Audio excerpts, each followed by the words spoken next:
하나님은 오늘도 이 자리에 임재하신 줄로 믿습니다. 우리 좋으신 하나님께서 오늘도 큰 은혜 주실 줄 믿습니다. 우리 좋으신 하나님께 다시 한번 감사하겠습니다. 감사합니다. 연휴임에도 불구하고 주일 예배에 믿음으로 참석하신 우리 모든 성도님들, 하시는 사업과 직장과 가정에 하나님의 큰 평강과 은혜가 넘칠 줄로 믿습니다. 자, 오늘 이 말씀 너무너무나 중요한 말씀인데요, 오늘 이 말씀을 통해서 여러분들이 묶여있는 모든 것들이 다 풀어지고 하나님의 놀라운 축복이 임하기를 예수 이름으로 축원합니다. 우리 성도님들은 날마다 이 영적 전투에서 승리하셔야 됩니다. 이 영적 전투에서 승리하기 위해서는 반드시 이 마귀의 괴계를 물리쳐야 돼요. 이 마귀가 어떤 방법을 통해서 우리에게 역사하는지, 이 마귀가 사용하는 이 방법들을 잘 이해하고 분별해서 우리가 잘 대처해 나가는 것, 이게 너무너무나 중요한 것입니다. 그동안에 우리는 10가지로 이 마귀가 사용하는 이 방법들에 대해서 계속 말씀을 듣고 있습니다. 첫째는 마귀는 이 죄의 유혹을 통해서 역사하는 것입니다. 두 번째는 두려움으로, 세 번째는 충격적 사건, 위기를 가져다 주므로, 네 번째는 하나님을 의심하고 하나님의 약속을 의심케 하므로, 다섯 번째는 죄와 타협하게 하므로, 여섯 번째는 이 교만하게 하므로, 일곱 번째는 세상을 사랑하도록 유혹하고, 여덟 번째는 거짓으로, 또 아홉 번째는 불순종함으로, 이 열 번째는 이 낙심을 통해서 사단이 역사하는 것입니다. 오늘은 이제 참소하고 정죄하는 것을 통해서 이 마귀가 역사를 합니다. 사람마다 약점이 없는 사람이 없어요. 근데 사탄은 사람들의 약점을 잘 파악하고 그것을 찾아서 공격하는 것입니다.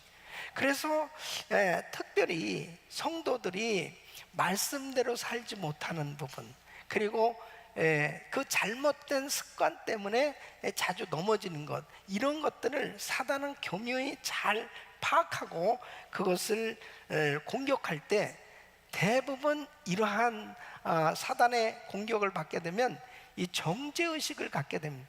이 정죄의식을 갖게 되어지면은 신앙이 잘 자라지 않습니다. 그리고 열심히 달려가다가도 자기가 정말 이 영적인 소망을 바라보지 못하고 발목을 딱 잡히는 그런 경우에 기가 팍 죽어서 결국 이 신앙의 침체를 겪게 되는 걸 볼 수 있습니다. 그래서 이 사탄 마귀는 계시록 12장 10절에 보면은 우리 형제들을 참소하는 자, 곧 우리 하나님 앞에서 밤낮 참소하는 자라고 이렇게 마귀에 대해서 묘사를 하고 있어요. 그러니까 마귀는 밤낮으로 성도를 참소하고 정죄하고 송사하는 것입니다. 이러한 참소, 정죄, 송사를 당하게 되면 대부분 사람들이 우울증에 빠지게 되거나, 그 다음에 이 정죄 의식을 받게 되어지면 자포자기하게 됩니다. 이제 모든 것은 끝났다. 또 그러므로 인해 가지고 열등 의식에 사로잡히게 되어진 것입니다. 그러니까 이러한 이 정죄, 송사, 이런 것들을 사탄 마귀로부터 공격을 당하게 되면 많은 사람들이 죽고 싶다, 끝났다, 안 된다, 이런 그 피의식, 그리고 이 부정적인 생각에 사로잡히게 되는 거죠. 이렇게 되어지면은 신자다운 삶이 될 수가 없어요. 제자다운 삶을 살 수가 없습니다. 사람 구실을 하지 못하는 것입니다. 그러니까 건강하게, 행복하게, 정말 기쁨이 충만한 그런 삶을 살기를 우리 하나님은 원하시는데, 이런 마귀의 송사를 당하다 보면 자기도 모르게 위축당해서 정말 길을 펴지 못하고 자신이 없는 그런 신앙생활을 하게 되어지는 걸 볼 수 있습니다. 그래서 여러분에게 정말 여러분을 묶고 있는 그런 사단의 괴계가 다 떠나가는 길을 예수 이름으로 축원합니다. 그래서 정말 자유함이 넘치는 그런 감격스러운 그런 신앙생활이 돼야 되겠습니다. 자, 그러면 어떤 진리를 우리가 깨달아야 되느냐, 어떤 진리를 확실히 붙들어야 되느냐. 첫째는 나의 죄는 주님의 보혈로 씻음을 받았습니다 하는 것입니다. 따라했습니다. 나의 죄는 주님의 보혈로 씻음을 받았습니다. 믿습니까?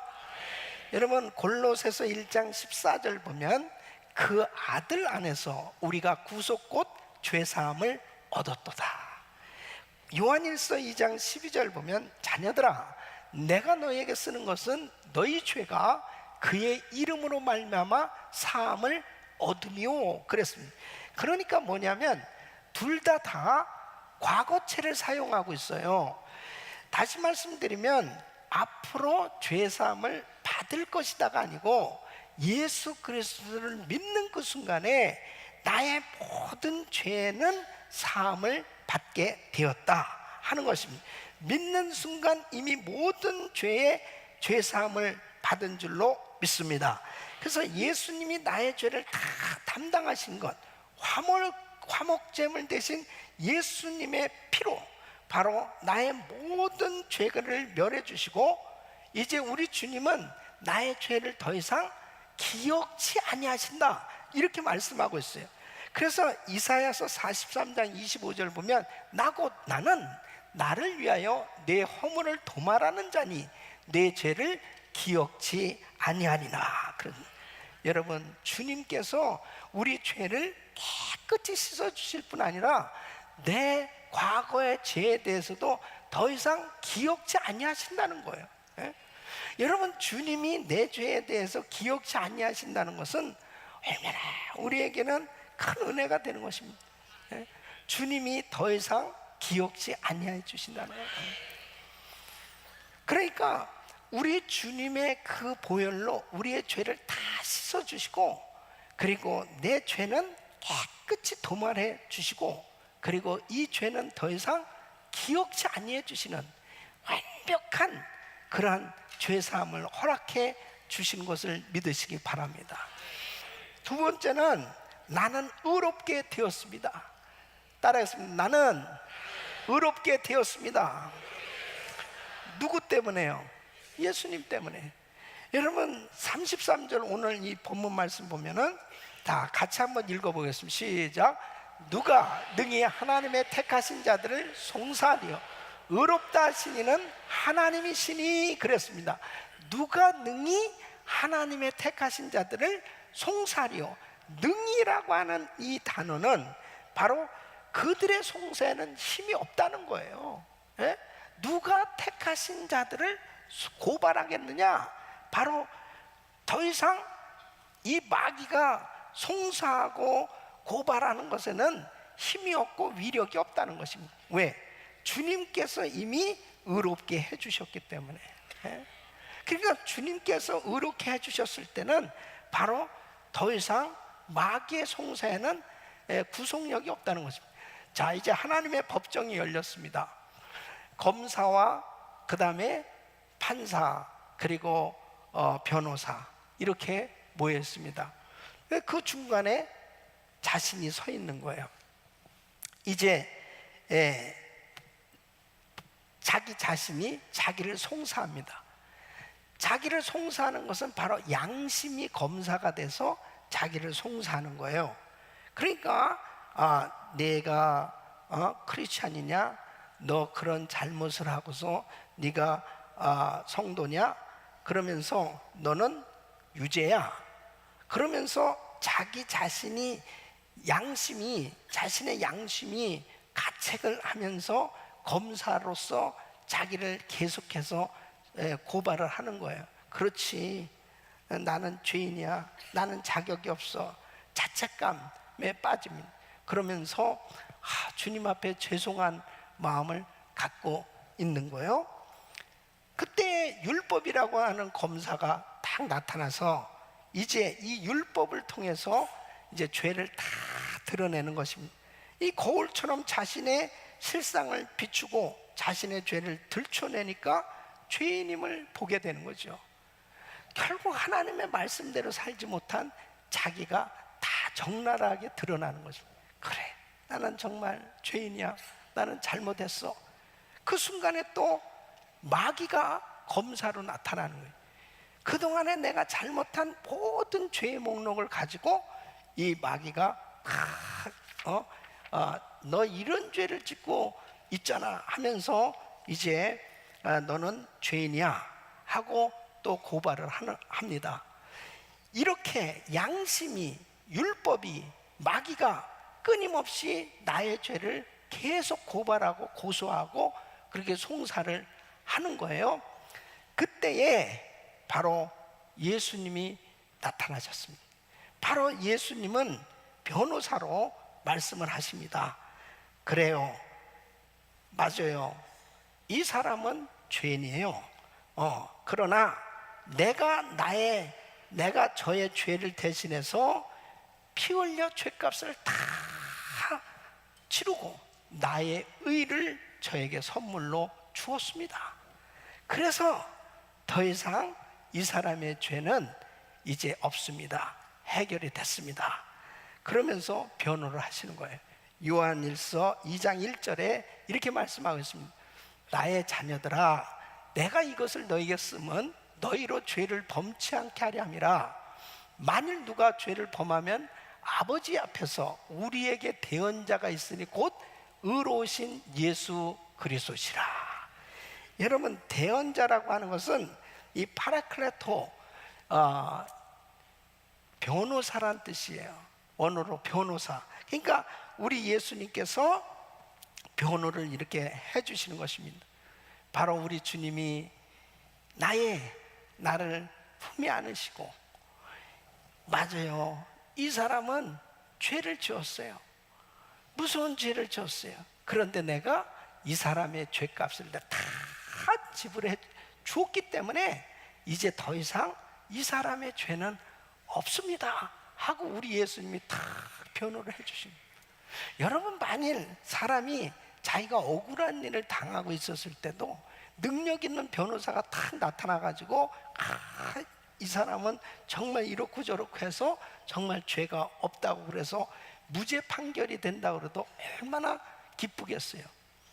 그런데 영원히 저주받아 지옥 갈 수밖에 없는 무서운 죄를 지은 인간은, 이 죄 때문에 사망 선고를 받은 그런 인생을 우리 예수님이 다 안으시고, 그래 맞아, 이 사람은 지옥 갈 수밖에 없는 그런 죄인이야. 그런데 내가 이 사람의 죄를 다 대신 해결해 줬다니까. 죄값을 내가 다 지불했다니까. 그래서 이 사람은 더 이상 죄가 없다고, 너는 무죄라고. 그러면 얼마나 감격스러운 거예요. 예? 여러분, 예수님은 정말 능력 있는 변호사입니다. 예? 나를 변호하시는 변호사예요.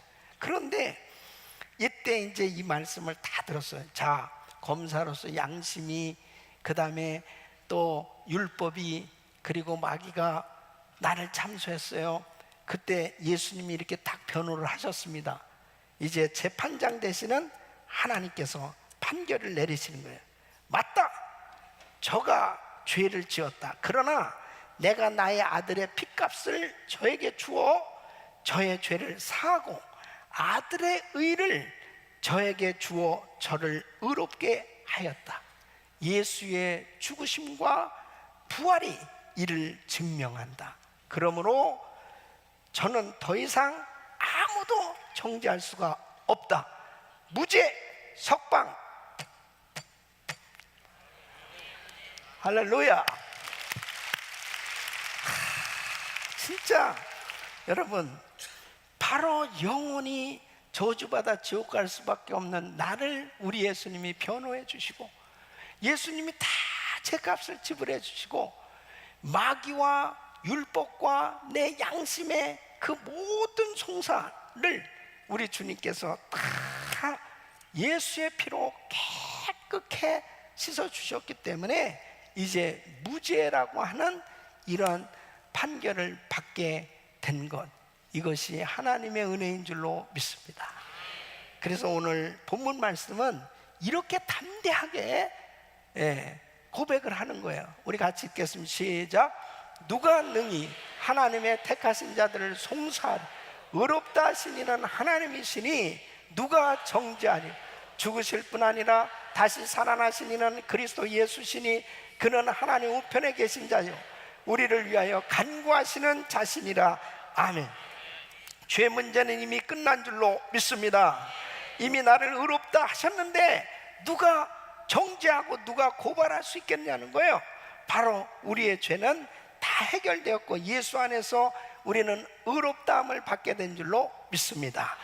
그리고 주님은 기억도 안 하신다는 거예요. 예? 기억도 안 하신다. 할렐루야. 세 번째는 스스로 정죄하지 말고 남도 정죄하지 말아야 된다는 것입니다. 여러분 야고보서 4장 12절 말씀 보면 입법자와 재판자는 오직 하나이시니 능히 구원하기도 하시며 멸하기도 하시느니라. 너는 누구가 내 이웃을 판단하느냐. 여기서 이 판단이라고 하는 이 단어는 어떤 옳고 그름을 분별하는 이 분별하는 것이 아니고 바로 심판하고 정죄하는 것을 의미합니다. 다시 말씀드리면 너가 잘못했다라고 판단하고 정죄하는 것은 하나님만이 하실 수 있지 사람은 절대 할 수 있는 게 아니에요. 내가 벌써 남을 판단하고 정죄하면 내가 하나님 자리에 있게 되는 거예요. 그것은 무서운 교만이라는 것입니다. 그걸 하나님이 가장 싫어하시는 것입니다. 그래서 마태복음 7장 1절로 2절 보면 비판을 받지 아니하거든 비판하지 말라. 너희의 비판하는 그 비판으로 너희가 비판을 받을 것이요 너희의 헤아리는 그 헤아림으로 너희가 헤아림을 받을 것이니라. 그래서 우리는 다른 사람들의 잘못을 보면은 위에서 기도해주고 그리고 하나님 앞에 정말 안타까운 마음을 가지고 그를 위해서 계속해서 기도해줘야 될 줄로 믿습니다. 꼭 말해주고 싶은 것이 있으면 개인적으로 만나서 권면을 하고 그리고 죄에서 돌이키도록 그렇게 도와주는 것, 이것이 사랑이지. 만일 뒤에서 비난을 하고 비판한다는 것은 그것은 하나님이 기뻐하시지 않는다는 거예요. 절대 뒤에서 남 얘기하면서 판단하고 비판하는 것, 이것은 도리어 자기를 찌르는 것이 되어지는, 이것이 사단이 역사하는 것입니다. 그래서 남을 정죄하면서 행복한 사람 없어요. 남을 비판하는 것을 즐겨하는 사람이 결국 잘 될 수가 없는 겁니다. 저는 제가 예수를 다 믿고 난 다음에 제일 힘들 때가 뭐였냐면은 남들하고 같이 만난 남 얘기를 막 할 때 내가 거기에서 말을 하지 않으면 또 너는 잘났다 그런 말을 할까봐 또 그냥 어쩌고 저쩌고 같이 또 막 이렇게 얘기를 자꾸 그냥 거들고 같이 하다 보면 이거 공범이 딱 되어지는 거예요. 예? 근데 어느 날부터 이게 악몽을 꾸는 거예요. 계속 악몽을 꾸는 거야. 뭐 가정교회 모임을 가졌다든지 뭐 의형 모임 갖고 은혜도 많이 받았는데 자꾸 악몽을 꾸는 거예요. 그래서 하나님, 내가 이게 천사를 본다든지 무슨 좋은 꿈을 꿔야지 무슨 마귀가 내 살을 뜯어먹는 꿈을 꾸는 거예요. 여러분 한번 그런 꿈 꿔봐. 와, 마귀가 내 살을 뜯어먹는데 막 진땀이 나는. 그러니까 몇 번을 그렇게 계속 그러니까 아니 왜 이렇습니까? 진짜 은혜를 크게 받았으면 좋은 꿈을 꿔야지. 근데요 딱 깨닫게 해주시는데 내가 사람들하고 만나서 막 어쩌고 저쩌고 남 얘기할 때 마귀가 은혜의 살을 뜯어먹는단다. 은혜의 살을 뜯어먹는단다. 그걸 성령께서 다 깨닫게. 그때부터요 남들이 뭐라고 그러던 거나 내 자신을 딱 지키려고 애를 쓰고 어떻게든지 남을 축복하고 남을 잘 자랑하고 세워주려고 할 때 하나님께서 은혜의 살을 자꾸 찌워주신 줄로 믿습니다. 그래서 이렇게 배가 조금씩 나오고 있는 사랑하는 성도 여러분, 절대로 남 정죄하지 마요. 남 판단하는데 그런 데 끼지 말란 말이에요. 항상 남을 칭찬하고 자랑하고 주님께 영광 돌리는 자리에 있기를 예수 이름으로 축원합니다. 마지막으로는 주님을 기쁘시게 하기 위해 주님을 두려워하는 마음으로 경건하게 살아야 된다 하는 것입니다. 여러분, 그러면은 내 죄가 다 사함 받았어요. 자, 우리는 이제 자유함을 받았는데, 그렇다고 해서 용서함을 받았고 의롭다 하심을 받았다고 해서 아무렇게나 살아도 되느냐? 그건 아니라는 거예요. 에? 여러분, 로마서 6장 1절 2절 보면 그런즉 우리가 무슨 말 하리요? 은혜를 더하게 하려고 죄에 거하겠느뇨? 그럴 수 없느니라. 죄에 대하여 죽은 우리가 어찌 그 가운데 더 살리? 그러니까 물론 죄를 짓고 내가 회개하면 용서는 받아요. 그렇지만 그렇다고 해서 내가 그냥 경건하게 살지 아니하고 내 마음대로 살아서 되느냐? 그건 아니라는 거예요. 바로 나를 위해서 우리 예수님이 십자가에서 엄청난 희생 대가를 지불하시고, 나를 위해서 정말 십자가에서 그 귀하신 피를 흘리시면서 고통당하신 그 주님의 은혜에 감격하고 감사한다면 우리는 더 경건하게 살아야 될 줄로 믿습니다. 어떻게 하면 주님을 더 기쁘시게 해드리면서 살까? 예? 그래서 로마서 6장 12절로 13절, 그러므로 너희는 죄로 너희 죽을 몸에 왕노릇하지 못하게 하여 몸의 사욕을 순종치 말고, 또한 너희 지체를 불의의 병기로 죄에게 드리지 말고 오직 너희 자신을 죽은 자 가운데서 다시 산 자같이 하나님께 드리며 너희 지체를 의의 병기로 하나님께 드리라. 할렐루야. 그러니까요, 참 주님의 은혜를 받고 나면은 사람들이 저절로 이런 생각을 갖게 돼요. 아, 내가 과거에는 이 몸을 정말 불의의 병기로 사용했을지 모르는, 그냥 쾌락과 세상의 자기 영광을 위해서 살려고 했었지만 이제는 내 이 몸을 의의 병기로 드립니다.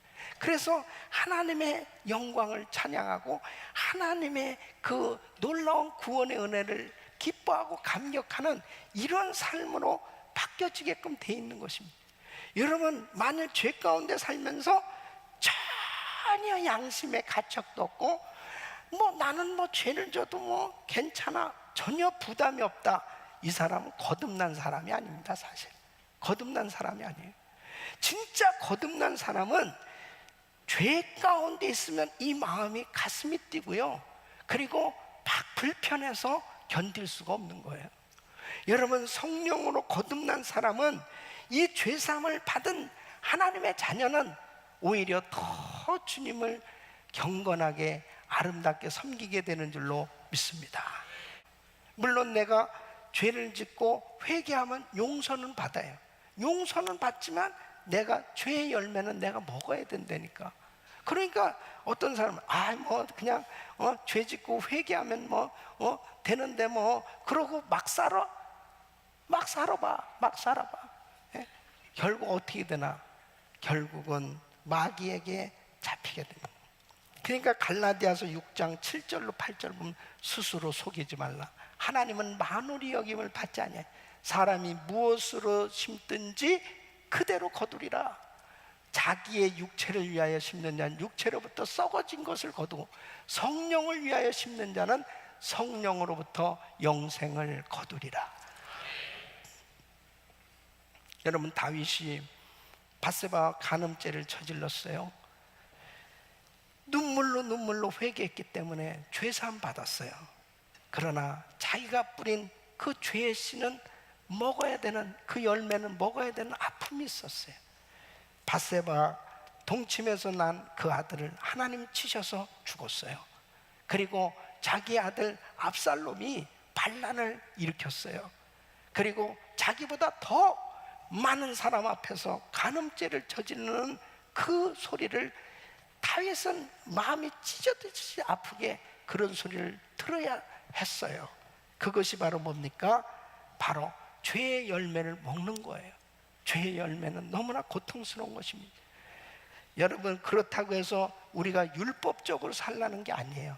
바로 다윗이 그런 잘못된 실수를 하나님 앞에 철저히 눈물로 회개했을 때 우리 주님이 깨끗이 용서해 주셨기에 다윗은 새로운 삶을 살 수 있었어요.